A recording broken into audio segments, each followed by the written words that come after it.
Assalamualaikum warahmatullahi wabarakatuh. Bismillah, alhamdulillah, wassalatu wassalamu ala rasulillah wa ala alihi wa sahbihi wa mawalah. La hawla wa la quwata illa billah, amma ba'dah. Sedulur sedaya rahimakumullah, semoga kita semuanya senantiasa diberikan kesehatan zahiran babatinan, senantiasa dikaruniakan rizki yang barokah, manfaat dunia akhirat, dan semoga channel ini benar-benar bisa memberikan kita kemanfaatan. Oleh karena itu, jangan lupa like, comment, subscribe, dan share supaya lebih bermanfaat. Sedulur sedaya rahimakumullah, mari kita lanjutkan pengajian kita, yaitu kitab Safinatun Najah. Kita akan sampai pada halaman 13. Kita akan membahas tentang apa saja syarat kita bertayamum.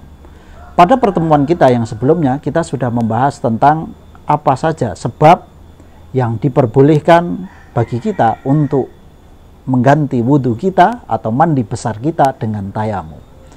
Untuk kali ini tentang syarat-syarat tayamum. Bismillahirrahmanirrahim. Faslun utawi iki iku ana anggit fasal swiji ibarate fasal. Surutut tayammumi utawi pira-pira syarate tayamum. Iku asyaratun ana 10. Jadi ada 10 syarat bagi kita ketika kita akan melakukan tayamum.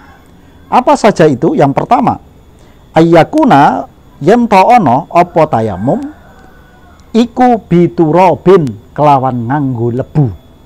Jadi syarat mutlak ketika kita bertayamum, kita harus memakai debu. Ya, kita harus pakai debu. Debu ya dari tanah yang berhamburan kena udara kemudian menempel di media apapun juga, itu yang namanya debu. Jadi harus pakai debu, tidak boleh selain debu. Aduh, kalau saya pakai debu itu nanti jadi kotor. Kalau gitu saya ganti pakai bedak saja. Nah, tidak bisa, harus pakai debu. Wa iyakuna lan yen ta ana apa at-turabu lebu iku tahiron suci. Nah, syarat yang kedua yaitu debunya harus suci. Jadi harus diambil dari tempat-tempat yang suci. Kita harus memastikan tempat itu suci. Jangan sampai bila mana kita ragu mengambil debu di tempat yang mungkin dekat dengan di area kandang, ya, di area kandang sapi, di mana di situ perteletongannya sudah garing, kemudian garing, kemepiar gitu, kemudian kena angin dan lain sebagainya, kemudian debu dari perteletongan garing tadi menempel di sisi mana-mana. Nah, kalau seperti itu mungkin kita bisa memastikan bahwa itu debu bukan dari tanah tetapi dari najis. Maka itu tidak boleh, ya, itu tidak boleh. Karena harus debu yang suci. Nah, debu yang di jalan-jalan gimana? Nggak apa-apa. Kalau itu memang jauh dari area-area yang berbau-bau najis dan lain sebagainya, itu nggak masalah. Tapi kalau kita berani atau bisa memastikan bahwa itu adalah dari teletong, garing, dan lain sebagainya, maka kita tidak boleh menggunakan itu. Tetapi kalau kita tidak bisa memastikan itu dari teletong, artinya dia suci, gitu kan? Artinya dia suci. Kemudian wa alla yakuna lan yen ta ora ana apa lebu iku mustakmalan, lebu kang den anggo utawi mustakmal, debu yang sudah dipakai. Baik itu debu yang sudah dipakai untuk tayamum sebelumnya, ya, baik tayamum untuk pengganti wudhu ataupun tayamum sebagai pengganti mandi. Jadi tidak boleh. Jadi nanti kita kalau ngambil tayamum, ambil debunya tidak boleh di tempat yang sama di waktu yang bersamaan. Karena apa? Kalau di waktu yang bersamaan maka dia mustakmal. Kalau sudah waktunya berubah, ya, waktunya berubah, udah selisih berapa jam gitu, maka kembali lagi nggak apa-apa, karena kemungkinan area yang tadi kita sentuh itu sudah datang debu yang baru lagi. Ya. Kalau kita bisa memastikan itu debu yang baru dari yang sudah kita pakai sebelumnya, maka itu boleh dipakai. Tapi kalau baru 1-2 menit sebelumnya, maka itu nggak boleh. Karena apa? Itu debunya ya masih sama yang kita pakai sebelumnya. Artinya dia mustakmal. Bila mustakmal maka tidak boleh dipakai. Kemudian wa alla yukhalidahu lan yen ta ora nyampuri ing lebu apa dakikun glepung wa nahwuhu lan sepadane dakik. Jadi tidak boleh debu tersebut bercampur dengan tepung, apapun tepungnya, ya, tepung tapioka, tepung beras, tepung gandum, ya kan, dan lain sebagainya, itu tidak boleh. Jadi sungguh sangat luar biasa memang Islam ini mengatur bila mana boleh pakai tepung.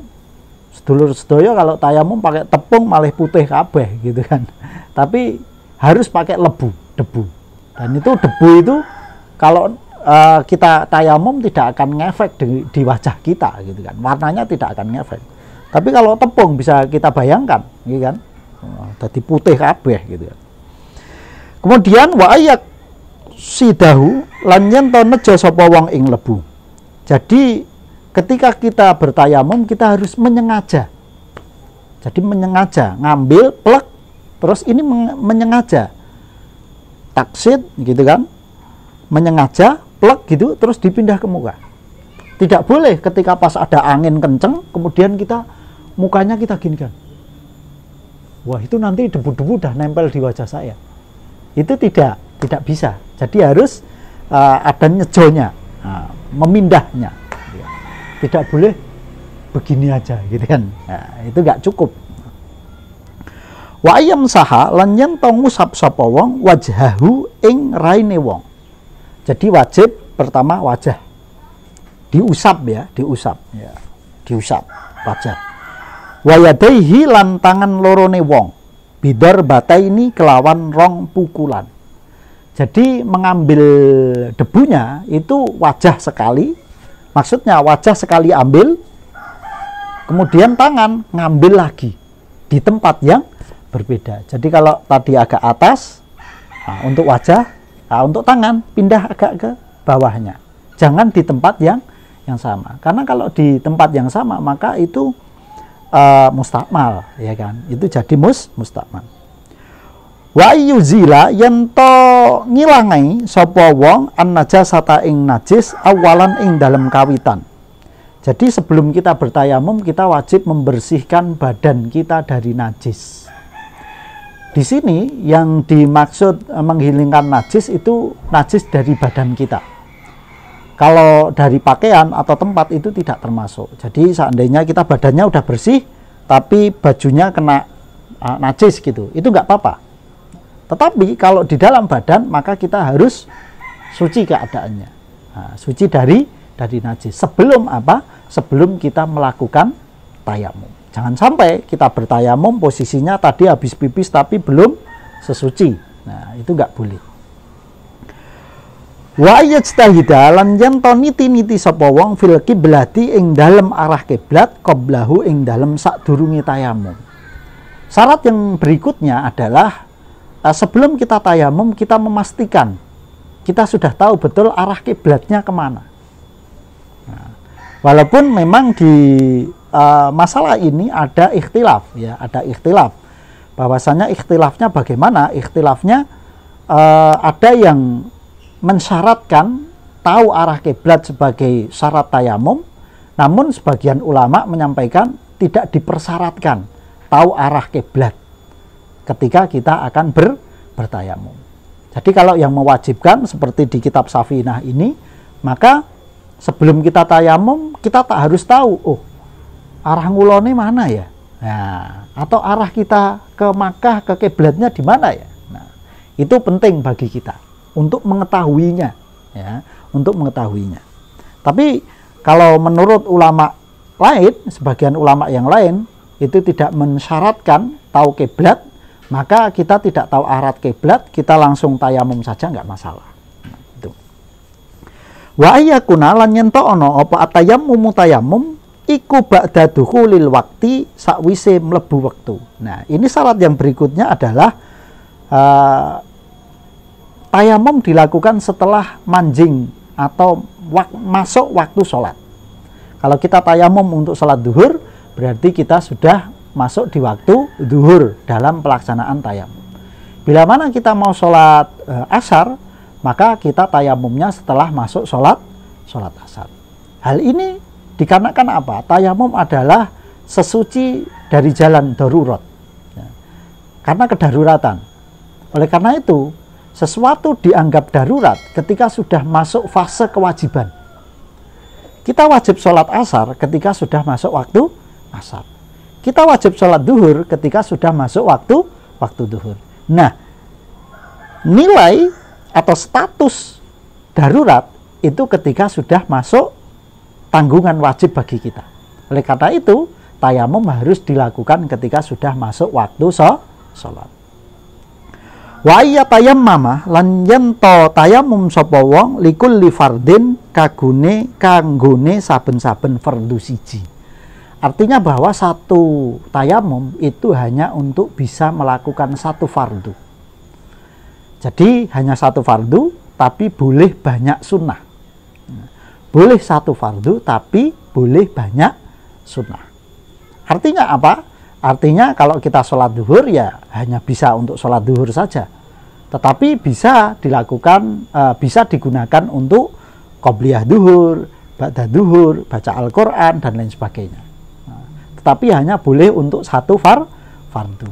Jadi tidak boleh bagi kita ketika kita sekarang sholat duhur, katakanlah sekarang manjing duhur, kemudian kita tayamum, kita sholat duhur, setelah itu kita tidak batal sampai masuk asar. Oh, saya belum batal kok, kalau gitu saya tak sholatnya asar. Itu nggak boleh. Tapi asarnya harus tayamum lagi. Karena apa? Karena satu tayamum hanya untuk satu kali fardu. Demikian juga ketika kita melakukan sholat jamak. Ketika kita melakukan sholat jamak itu adalah dua fardu digabung jadi satu. Artinya penggabungan ini bukan menjadikan dia yang dua jadi satu, status fardunya jadi satu, tidak. Tapi tetap status fardunya dua, duhur dan asar, maghrib dan isya. Oleh karena itu tayamumnya ya juga harus dua kali. Duhur dulu, setelah duhur kemudian tayamum lagi, baru asar. Nah, itulah yang dimaksud wa ayyatayammama likulli fardin. Nah, jadi satu tayamum hanya berguna untuk satu kali fardu. Nah, itulah 10 dari syarat kita melakukan tayamum. Nah, semoga bisa memberikan kemanfaatan bagi kita semuanya. Insya Allah nanti akan masih banyak hal yang membahas tentang tayamum. Ketika sudah dibahas semua, insya Allah kita akan praktekkan bersama.